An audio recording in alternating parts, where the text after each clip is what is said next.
در دوره چهاربینی‌ها بخشیده به جشن 26مین سالگرد روز وحدت ملی طبق نقشه چهاربینی‌های مقامات اجرایی حاکمیت دولتی در ناحیه واسه همایش ناحیوی اوید به اجرای فرمان پرزیدنت جمهوری تاجیکستان درباره استراتژی مقاومت با اکستریمیسم و تروریسم برای سالهای 2021-2025 تحت عنوان مقاومت با افراطگرایی عامل مهم رشد با صورت جامعه وابسته به پیشگیری گرویدن نوسان و جوانان و حزب و حرکت‌های افراطی از تماشای فیلمنامه آغاز گردید.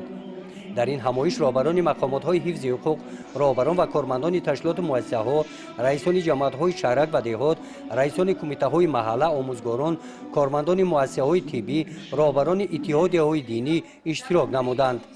کاری همایش را با سخن مقدموی مدیر بخش کار با جوانان و ورزش آغاز بخشید. سپس در برآمد رئیس ناحیه واسه قید گردید که اساسگزار صلح و وحدت ملی پیشوای ملت پرزیدنت جمهوری تاجیکستان محترم امامعلی رحمان دایر به این مسئله که درد روز میباشد چنین ابراز نمودند. امروز تروریسم و اکستریمیسم همچون وبای عصر با امنیت جهان و هر یک ساکن سیاره تهدید کرده برای بشریت خطری نه کمتر سلاح یدرایی به میان آورده است. بعدا در موضوعهای دیگر برآمد کنندگان قید کرده شد که سالهای اخیر یکی از مشکلات‌هایی که تمام جامعه معاصر را فرا گرفته است این اکستریمیسم، فوندامنتالیسم، تروریسم و دیگر ظهورات‌های نامطلوب میباشند.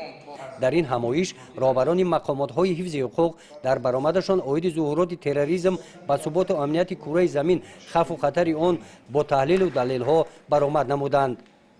قید کرده شد که قربانی تروریسم در این یا آن منطقه اساساً جوانان میباشند. از این رو جوانان را میباید که زیرکی سیاسی را از دست نداده برای دفع ظهورات‌های نامطلوب جامعه کوشش نمایند تا اینکه صلح، وحدت و امنیت کشور حفظ گردد. تاکید کرده شد که صلح و ثبات همدیگر فهمی و اعمال نیک و سازنده برای ما از همه افضل‌ترند.